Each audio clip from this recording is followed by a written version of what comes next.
Buenos días. Para los que no me conocen, mi nombre es Karen Ortega, soy residente de Anestesiología y Reanimación de la Universidad de Antioquia y el día de hoy les voy a hablar de anestesia para el paciente con trauma raquimedular.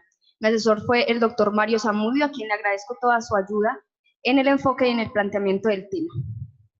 Este es el contenido que vamos a tratar el día de hoy. Vamos a hablar de la epidemiología e importancia del tema en la práctica anestésica, algo grande de anatomía y fisiopatología y dos escenarios clínicos que son el trauma raquimedular agudo y una componente específico del trauma raquimedular crónico para terminar con unas conclusiones. Primero, recordar que el trauma raquimedular incluye todas aquellas lesiones traumáticas que afectan las estructuras osteomusculares, vasculares, meníngeas, radiculares y medulares. Sin embargo, la charla de hoy va a estar enfocada en aquellos pacientes que cursan con un trauma raquimedular asociado a una lesión medular, es decir, que tienen algún déficit, ya sea temporal o permanente, en la función sensitiva, motora o autonómica. Y es posible que durante la charla me refiera al paciente con trauma raquimedular, pero quisiera aclararles que me estoy refiriendo a aquellos que tienen algún tipo de lesión medular. Una vez aclarado esto, vamos a empezar pues con la epidemiología y la importancia del tema.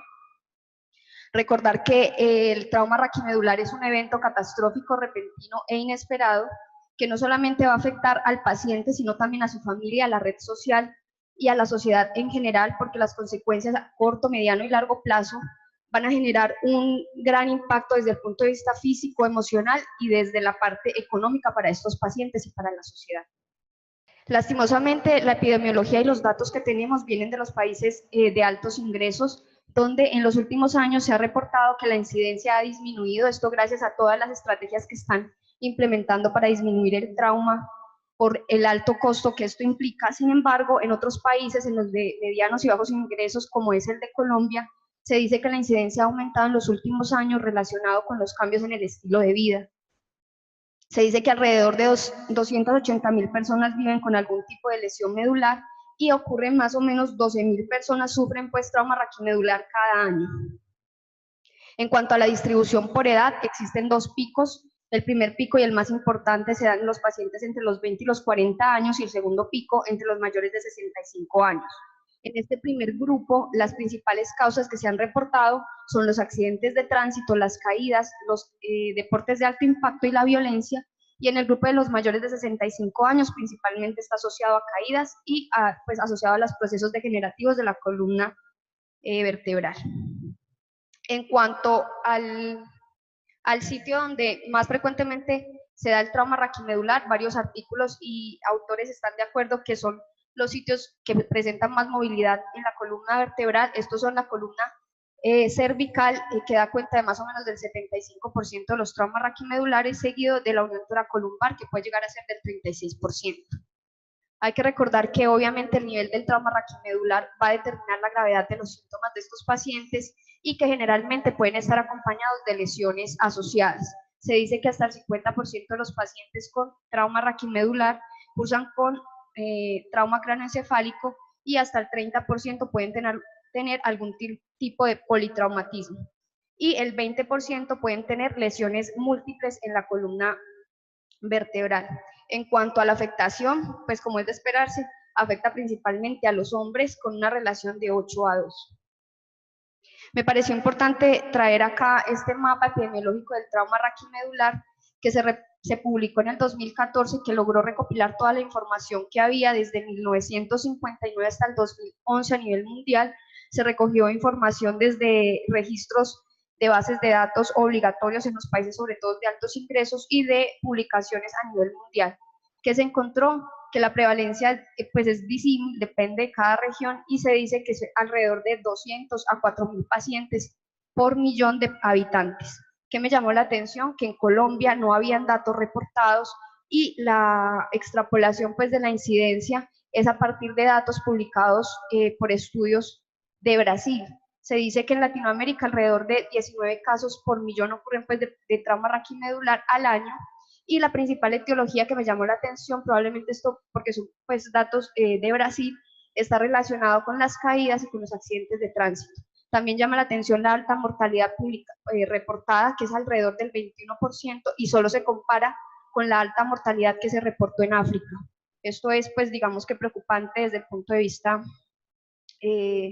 del pronóstico de estos pacientes. Haciendo la revisión del tema, encontré que en Colombia sí habían dos publicaciones que se publicaron después del 2011 y probablemente por eso no se incluyeron en el mapa. Una de ellas fue hecha en Bogotá, no voy a hablar de ella pues, por cuestión de tiempo, solamente les voy a mostrar la que se hizo acá en Medellín, en una unidad de cuidados intensivos de un hospital de nivel 3, que fue el Pablo Tomor. Se hizo un seguimiento a 6 años en esta UCI y se encontró que habían 12 casos por cada 1000 admitidos a UCI.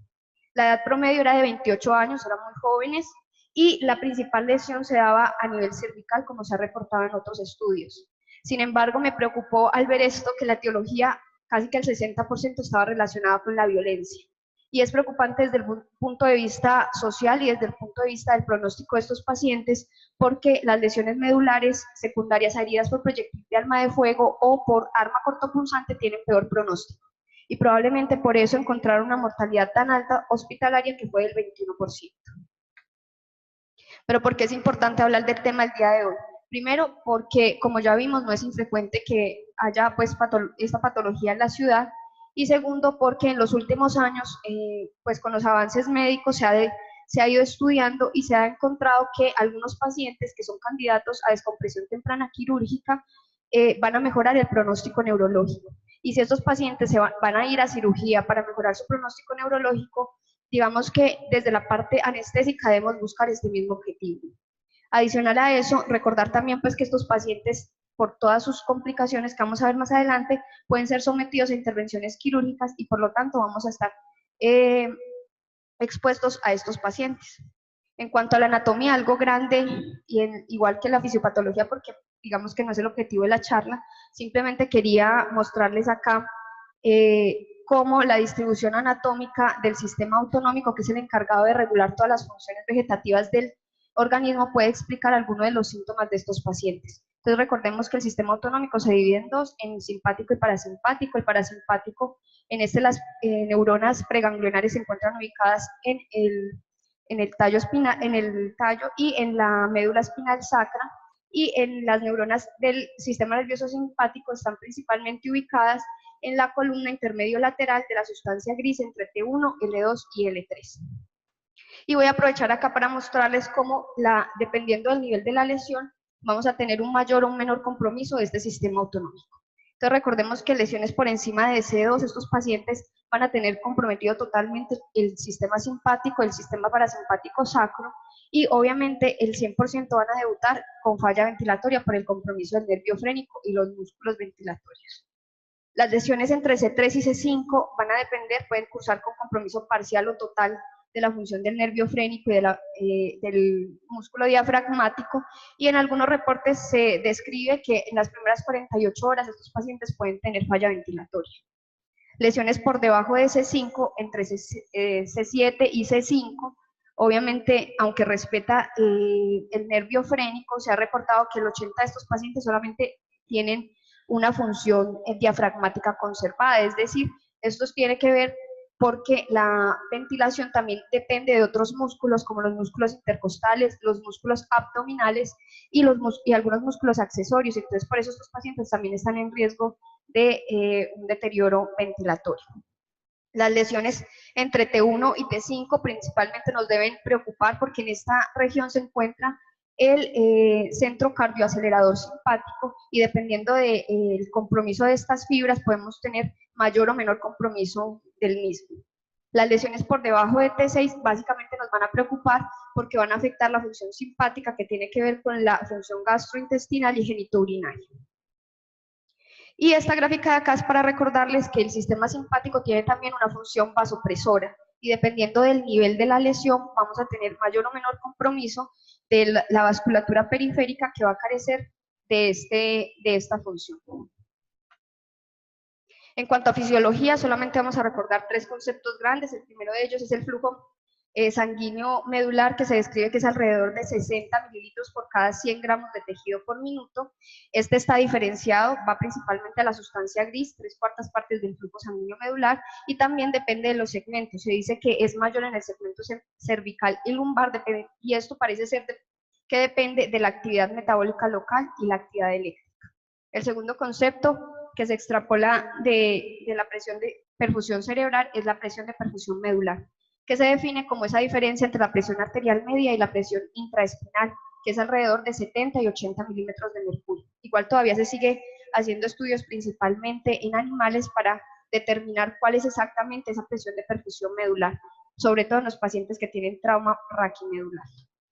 Y finalmente, el concepto de autorregulación, que como todos sabemos, es ese fenómeno fisiológico que va a preservar el flujo sanguíneo medular a pesar de las fluctuaciones, ya sea en la presión arterial, en la presión arterial de oxígeno, en la presión de CO2. Se dice que la autorregulación de la médula espinal está entre 50 y 120.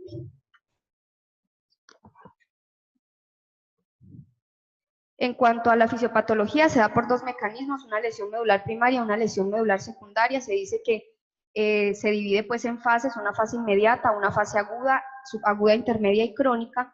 La lesión medular primaria se corresponde con la fase inmediata, es decir, las primeras horas después del trauma, y se dice que esta lesión ocurre por estos cuatro mecanismos. El más frecuente es por la compresión medular persistente, generalmente por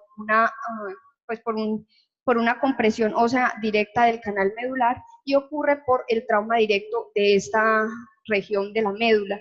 Lesión neuronal directa que va a desencadenar lesión también vascular, edema, vasoespasmo, hipoxia, isquemia, necrosis, y definitivamente en esta etapa no es prevenible ni tampoco es reversible, o sea, no hay un mecanismo para disminuir el grado de la lesión medular primaria.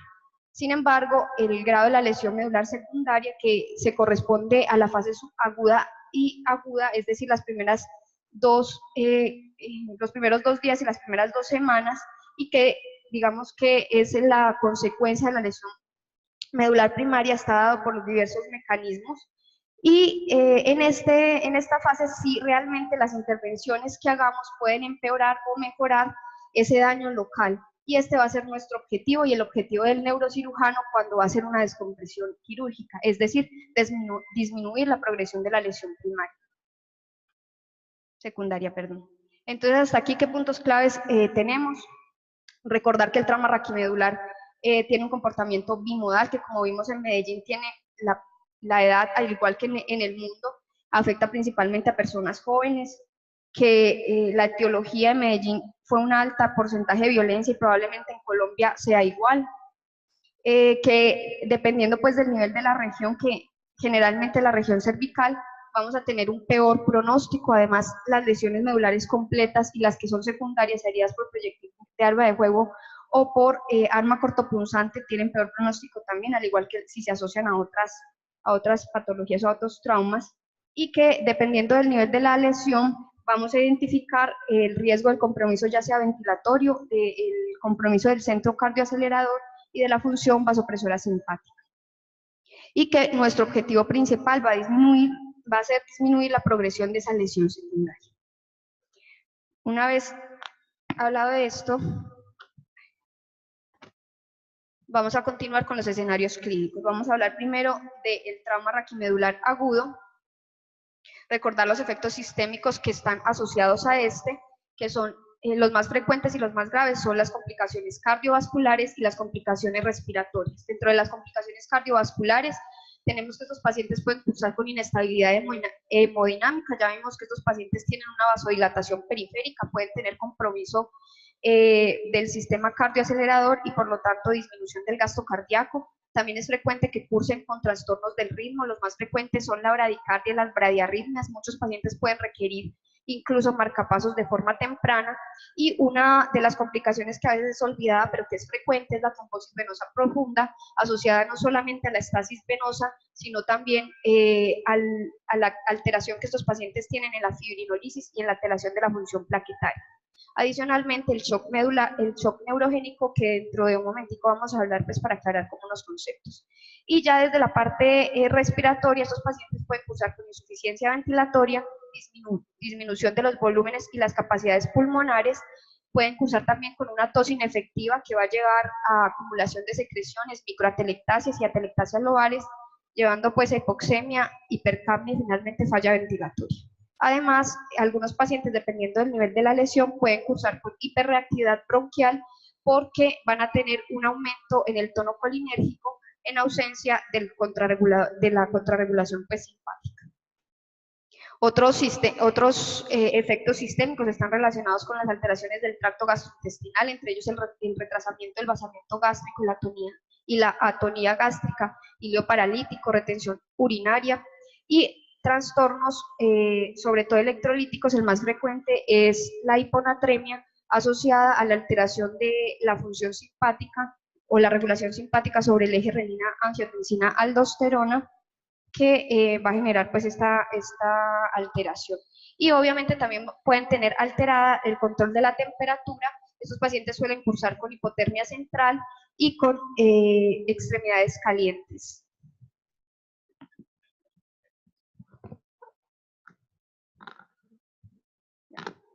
Y esta diapositiva es para aclarar como dos conceptos grandes, que es el choque medular y el choque neurogénico, que a veces pueden generar pues confusión.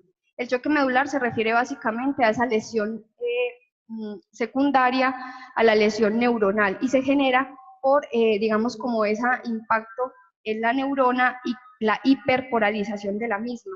Este se caracteriza por una parálisis flácida arreflexia y pérdida de la ausencia pues, del reflejo bulbo cavernoso, y es importante principalmente para describir el tipo de lesión, es decir, si es una lesión completa o incompleta. Esta se define cuando se recupera el reflejo bulbo cavernoso. Se han descrito varias fases que pues no es el objetivo hablar de cada una de ellas.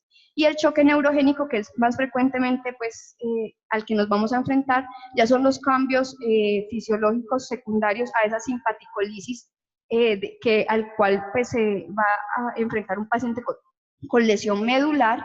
Este se caracteriza por hipotensión, bradicardia, una presión de pulso ampliada, unas extremidades calientes y una hipotermia central. Esto se comporta como un choque distributivo. Ya teniendo pues claro estos conceptos, vamos a hablar de las consideraciones que vamos a tener en estos pacientes. Lo primero es la evaluación inicial. La exhaustividad de esta va a depender de la urgencia de la situación, de la condición médica del paciente y de la cirugía a la que se va a someter, pero siempre vamos a tener presentes los conceptos básicos del ATLS para descartar otras patologías amenazantes de la vida de estos pacientes. Y previa pues a la inducción deberíamos preguntarnos lo siguiente: si este paciente tiene vía aérea potencialmente difícil, ¿cuál es el nivel de la lesión? Es decir, ¿este paciente necesita inmovilización cervical? ¿Cuál es su estado ventilatorio y el riesgo de que prontamente entre falla ventilatoria?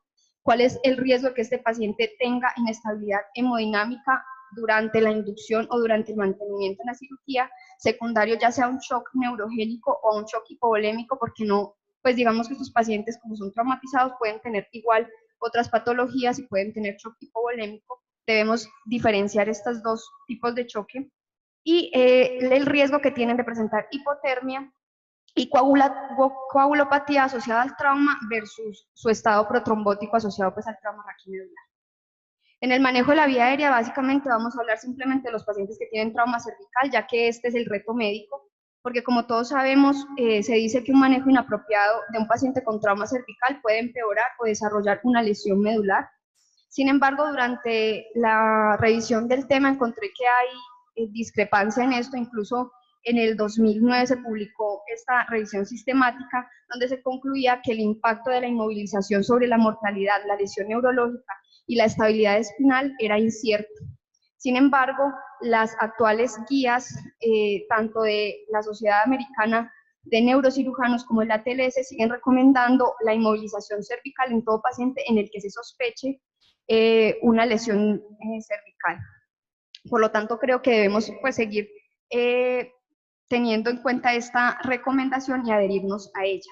Pero ¿cuál será pues la preocupación no solamente del anestesiólogo, sino del médico que se va a enfrentar a un paciente para asegurar la vía aérea? Y es que hay muchos estudios que han identificado que todas las intervenciones que se realizan para asegurar la vía aérea llevan a un desplazamiento de la columna cervical, como se ve acá en la imagen, principalmente dada por la extensión de la unión atlanto-occipital y atlanto-axial y una flexión en la unión cérvico-torácica. Sin embargo, estos estudios los quise pues como los quise resumir acá para no hablar de cada uno de ellos, sino extendernos tanto en la charla, porque tampoco es el objetivo. La idea es que vean en esta gráfica, un poco en esta tabla demasiado colapsada de información, pero la idea es que vean que la mayoría de los estudios se han hecho en cadáveres y en personas sanas, ¿sí? Entonces, por eso algunos autores dicen que probablemente esto no se correlacione con un paciente con trauma raquimedular, pero será imposible pues hacer un estudio en estos pacientes.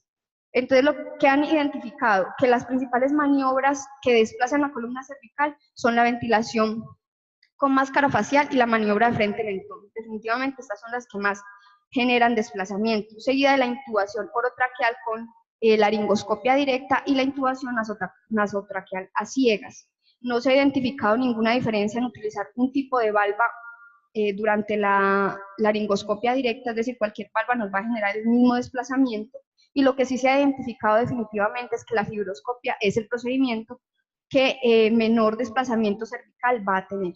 También se han hecho estudios en cuanto al uso de la máscara laringea y la videolaringoscopia. Hay unos a favor y en contra diciendo que pueden, digamos, disminuir la movilidad cervical. Hay otros que dicen que igual tiene implicaciones y que puede desplazar la columna cervical, y lo que recomiendan es que se deben usar con precaución. En cuanto entonces las estrategias para disminuir la movilidad, se han hablado de muchas estrategias. La más sedimentada pues obviamente es la inmovilización con collar rígido. Esta recomendación es dada para el transporte, porque ya hay varios estudios que han demostrado que durante la intubación el collar rígido no solamente empeora la apertura oral, casi que la disminuye en 2 centímetros, sino que empeora el Mallampati y el Cormack, y esto va a significar en un mayor esfuerzo pues para realizar la intubación, sobre todo con laringoscopia directa, y puede generar mayor desplazamiento cervical. Por lo tanto, durante cuando vamos a asegurar la vía aérea, debemos retirar por lo menos la parte delantera del collar cervical. Otras estrategias que se han estudiado y que fueron el estándar de manejo de estos pacientes en los años 80 y 90 fue la estabilización manual en línea asociada a la laringoscopia directa. Todavía esta maniobra está vigente. También se ha descrito que puede ser útil realizarla con videolaringoscopia, incluso puede ser mejor, ya que hay varios estudios que han demostrado que esta maniobra definitivamente sí puede disminuir el desplazamiento cervical. Obviamente todos estos estudios son en cadáveres o pacientes sanos.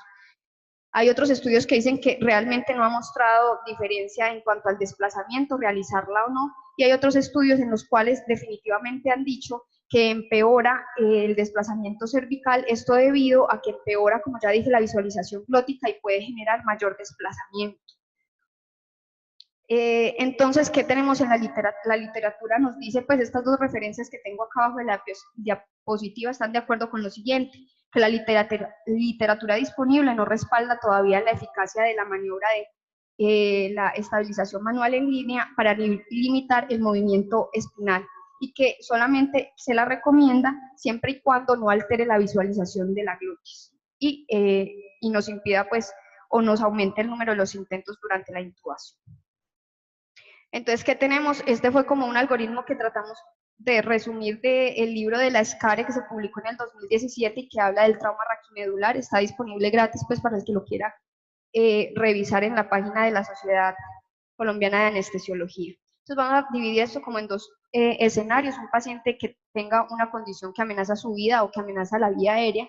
En estos pacientes debemos utilizar pues lo que tenemos disponible en el momento. Se podría utilizar la maniobra de estabilización manual en línea asociada principalmente, y se recomienda la videolaringoscopia para que nos permita visualizar mejor la glotis, o laringoscopia directa. Si en este caso nos encontramos ante un escenario de vía aérea difícil no anticipada, deberíamos seguir las guías independientemente de que una maniobra u otra aumente el desplazamiento cervical. Aquí lo que prima, pues obviamente va a ser la vida del paciente y el aseguramiento de la vía aérea. Si la cirugía es selectiva o urgente, lo ideal es que tengamos una imagen, idealmente un TAC cervical, para descartar que haya alguna inestabilidad cervical. En caso de descartarla, pues se va a manejar como un paciente normal, pero en caso de confirmarla, lo ideal es hacer una intubación con fibroscopia. En cuanto a la inducción, como ya les conté previamente, pues estos pacientes tienen un alto riesgo de inestabilidad hemodinámica, por lo tanto debe ser lenta y cuidadosa. Debemos evaluar a los pacientes que tengan indicación de secuencia de intubación, inducción rápida, y esos pacientes debemos tener en cuenta la recomendación de evitar el uso de suxametonio o succinilcolina o relajantes pues, neuromusculares despolarizantes después de 48 horas de la lesión. ¿Por qué? Porque ya desde 1970 se estaban reportando casos de hipercalemias severas e incluso paro cardíaco asociado al uso de succinilcolina en los pacientes con trauma raquimedular. Por lo tanto, actualmente debe evitarse en todo paciente después de 48 horas del trauma raquimedular agudo. En cuanto al mantenimiento, tres cosas grandes: el manejo de la presión, de los líquidos y de los vasoactivos, es lo que vamos a hablar básicamente. Recordarles pues que la disfunción del sistema cardiovascular depende de la lesión, que generalmente se va a presentar en los pacientes en las primeras 2 semanas del trauma y generalmente en los pacientes con lesiones cervicales y torácicas altas. ¿Qué tenemos que tener en cuenta aquí? Diferenciar el paciente que cursa con shock neurogénico, que generalmente va a tener bradicardia e hipotermia central, versus el paciente que tiene un shock hipovolémico, que generalmente puede cursar con frecuencia cardíaca elevada. La presión arterial media óptima después del trauma raquimedular aún es desconocida, sin embargo, en la guía pues, del 2013 de neurocirujanos, hablan de que la meta sería mantenerla entre 85 y 90 milímetros de mercurio en los primeros 5 a 7 días y evitar una presión arterial sistólica por debajo de 90. Sin embargo, pues aquí les traigo como ellos de dónde sacan esa recomendación de estos 6 estudios publicados antes de 1997, y no quise modificar esta tabla para que vean que la evidencia de estos estudios es muy baja porque la mayoría son estudios descriptivos, pero definitivamente sí evidenciaban que una presión arterial media por encima de 85 estaba relacionada con un mejor pronóstico neurológico de estos pacientes.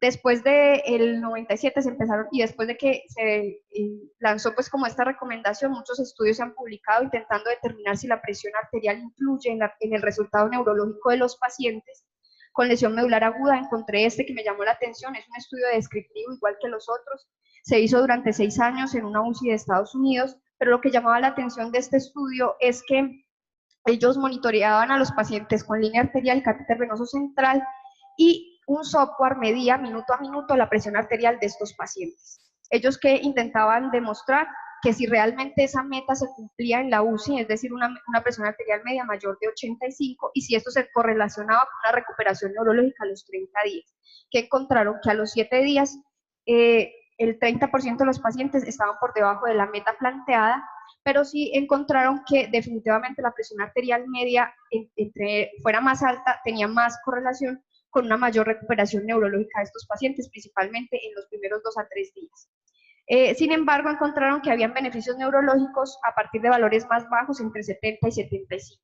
Esta es una discusión, hay muchos artículos tratando de descubrir pues, cuál es la presión arterial media que nos va a mejorar la recuperación neurológica de los pacientes, y actualmente se encuentra este ensayo clínico, pues está corriendo, es el MAPS, que va a intentar identificar si la presión arterial media por encima de 65 no es inferior a la presión arterial media por encima de 85 durante los primeros 5 a 7 días. Se termina en enero del próximo año, y digamos que ya tendremos pues como las conclusiones de un ensayo clínico controlado.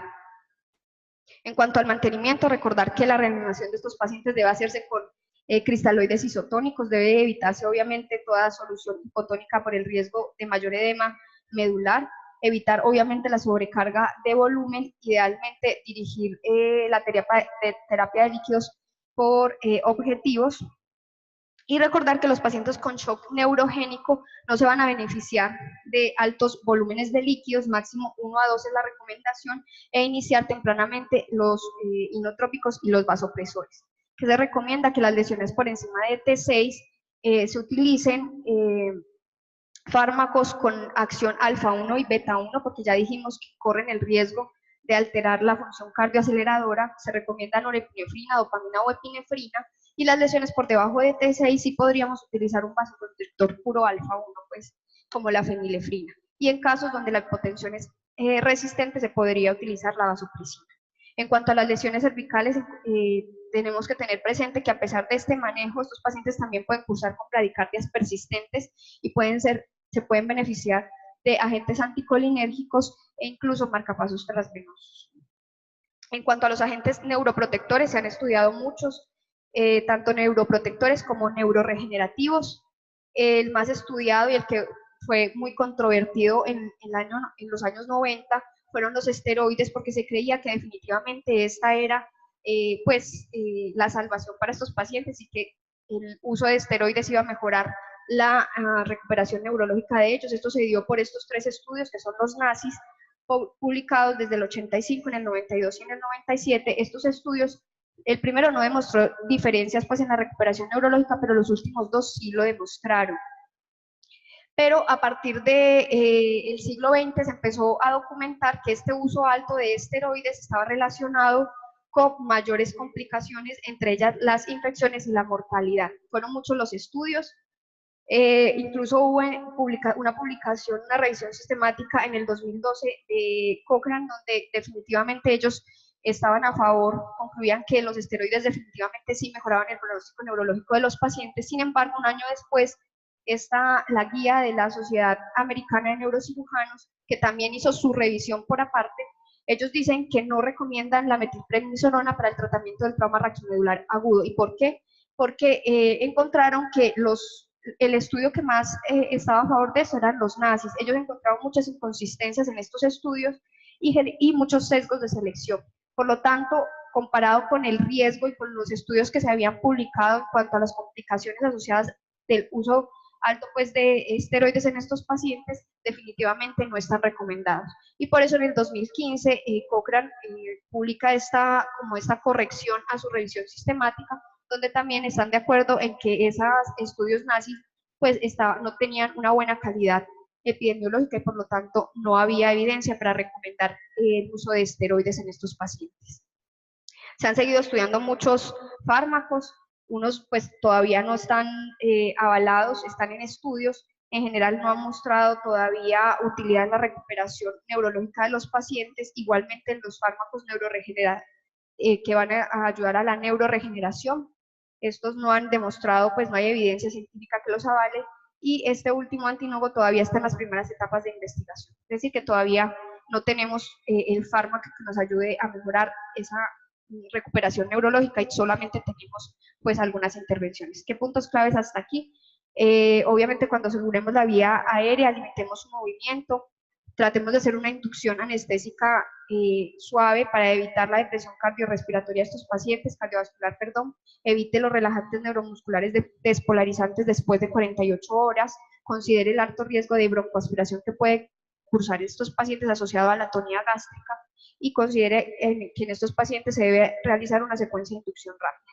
Evite obviamente la hipotermia, asegúrese de tener tromboprofilaxis por lo menos mecánica durante el acto quirúrgico y mantenga una presión arterial media entre 85 y 90 por lo menos los primeros 5 a 7 días después del trauma. Utilice cristaloides isotónicos, evite la sobrecarga de líquidos e intente identificar tempranamente el shock neurogénico, que principalmente va a estar asociado a los pacientes con lesiones medulares por encima de T6, para que use tempranamente vasopresores inotrópicos y anticolinérgicos en quienes estén indicados. Y ya para terminar, algo puntual del trauma raquimedular crónico, tenemos que también obviamente tienen unos efectos sistémicos, cardiovasculares. El más importante, pues del que vamos a hablar en un momento, es de la disreflexia autonómica, pero esos pacientes por el sedentarismo también van a tener mayor riesgo de enfermedad metabólica, ateropatía, coronariopatía, y tenemos que tener esto en cuenta. Van a tener igual alteraciones pulmonares, musculoesqueléticas como contracturas, espasmos musculares, úlceras por presión y osteoporosis, y otros como dolor crónico, disfunción intestinal y disfunción urogenital. En cuanto a las consideraciones, solamente voy a hablar de la disreflexia autonómica, que es, como todos sabemos, una respuesta simpática incontrolada y exagerada que se da por debajo del nivel de la lesión, generalmente asociada a los pacientes que tienen lesiones medulares por encima de T6 y se generan después de un estímulo precipitante. El estímulo más frecuentemente descrito es la distensión vesical, pero también se puede dar por distensión colónica y por la misma el estímulo quirúrgico pues durante el acto quirúrgico como tal. ¿Qué va a pasar? Se distiende la vejiga o el colon o hay una herida. Esto va a generar un aferente hacia la médula por debajo de la lesión que va a generar una descarga simpática masiva que se va a ver reflejada en una hipertensión severa. Esto va a alterar pues a los centros supraespinales y va a tratar de hacer como un control, pero ese control solamente se va a hacer por encima del nivel de la lesión, que es por donde puede actuar, y generalmente esta respuesta no va a lograr controlar la hipertensión severa de estos pacientes. ¿Qué es importante saber de la disreflexia autonómica? Que a pesar de que se ha descrito principalmente en pacientes con trauma raquimedular crónico, se puede dar también en pacientes con trauma raquimedular agudo. Es inusual durante el primer mes, pero se puede reportar y generalmente la mayor frecuencia se da entre los 3 y los 6 meses posterior al trauma. Hasta el 70% de los pacientes con trauma raquimedular por encima de T6 van a presentar una disreflexia autonómica. ¿Cómo se define? Como el aumento de la presión arterial sistólica por encima de 30 milímetros de mercurio o la diastólica por encima de 20, o aumento de la sistólica por encima del 20 de la basal, porque recordemos que estos pacientes tienden a estar hipotensos, o por lo menos su presión es menor que la de la población en general. Obviamente esto asociado a los cambios de la frecuencia cardíaca y los siguientes signos. Estos pacientes pueden cursar con cefalea asociada pues al aumento de la presión arterial, flushing, congestión nasal, pueden tener diaforesis, escalofríos e incluso convulsionar, y esto secundario a las hemorragias intracraneales si no se trata tempranamente la hipertensión severa. Entonces, ¿qué es importante aquí? Y que les quería pues como dejar grande, es que no todo paciente con trauma raquimedular es igual a que no va a necesitar anestesia. ¿Por qué? Porque tiene complicaciones como la disreflexia autonómica. Entonces se ha descrito 3 técnicas que se pueden utilizar en estos pacientes, sin anestesia pero bajo sedación, con anestesia regional o anestesia general. ¿De qué va a depender? De la preferencia del paciente, del nivel de la lesión y el tipo de lesión, del manejo anestésico previo y de si el paciente ha tenido previamente disreflexia autonómica, espasticidad o espasmos musculares. Les traje ya para terminar pues como este algoritmo de manejo que se publicó en el British en el 2015 y que nos dice lo siguiente. Primero, evalúe si el sitio de quirúrgico está por debajo del nivel de la lesión. Si no está por debajo del nivel de la lesión, evidentemente, pues ese paciente necesita anestesia. Si si el sitio quirúrgico sí está por debajo del nivel de la lesión, evalúe si es completa, porque si este paciente tiene algún tipo de sensibilidad, evidentemente necesita anestesia. Y evalúe si definitivamente tiene una lesión medular completa, pero este paciente ha tenido algún antecedente de disreflexia autonómica. Recuerden que este no solamente se va a presentar en el quirófano, estos pacientes pueden presentar disreflexia autonómica en la casa simplemente por distensión vesical. Entonces debemos evaluar bien a estos pacientes, preguntarles si han tenido o no episodios y considerar también esos pacientes con lesión medular por encima de T6, que son los que tienen mayor riesgo. Si tienen alguna de estas, considere pues dar anestesia. Si no, pregunte finalmente si tiene espasmos musculares, que también son frecuentes en estos pacientes. Si tiene espasmos musculares, se recomienda anestesia general, y si no tiene ninguna de estas, se podría dar sedación simplemente sin anestesia. En cuanto al tratamiento, lo primero es eliminar pues el estímulo, siempre buscar distensión vesical, que es el principal que se ha descrito, profundizar la anestesia, posicionar al paciente en Fowler, dar oxígeno al 100%. Si con esto no mejora la presión arterial, se debería iniciar rápidamente vasodilatadores de acción rápida y corta, como son el nitroprusiato y la nitroglicerina. Y ya para concluir, recordemos pues que la lesión medular más frecuente es la cervical, que las complicaciones agudas y crónicas van a depender del nivel de lesión. Las lesiones más altas van a tener mayores complicaciones, que el objetivo nuestro en el trauma raquimedular agudo es disminuir la lesión secundaria, que se debe minimizar la movilización cervical y mantener una presión arterial media óptima para disminuir esa progresión de la lesión secundaria, que debemos identificar tempranamente el shock neurogénico, que generalmente se da en pacientes con lesión por encima de T6, para iniciar un manejo rápido de líquidos cuidadosos, vasoactivos y anticolinérgicos, que definitivamente está contraindicado el uso de relajantes neuromusculares despolarizantes después de 48 horas de la lesión, y que en el trauma raquimedular crónico debemos siempre evaluar el riesgo cardiovascular de estos pacientes e identificar los pacientes que tengan mayor riesgo de disreflexia autonómica para plantear una buena estrategia anestésica y evitarla. Eso era todo, muchas gracias. Felicitaciones, una muy buena presentación, tanto la parte de exposición como de revisión del tema. No, iba a agregar una cosa que aunque sé que no está en los protocolos, sí hay que considerarlo, y es el uso de la succinilcolina antes de esas 48 horas, y es porque en las fasciculaciones puede, por la contractura muscular, puede haber desplazamiento de los fragmentos óseos. Eso está más descrito en ancianos, por la osteoporosis y por las condiciones propias de ellos. Entonces considerarlo porque si hay desplazamiento por contractura de los músculos espinales, podría agravarse la lesión medular. Bueno, Karen, fui testigo pues de toda tu búsqueda y toda la cirugía plástica que le hicimos a esta presentación porque había muchísima información. No decidimos contar algunos temas que están estudiados como el ácido tranexámico en este contexto, como otro tipo de medicamentos, todo lo de neuroprotección que tranquilamente es una charla grande para tratar de aterrizarlo a lo práctico, ¿cierto? Listo. Sé que hay mucha cosa, pero como anestesiólogo en el agudo, ¿qué debo hacer? Quiero resaltar una cosa muy importante y es el movimiento de la columna cervical.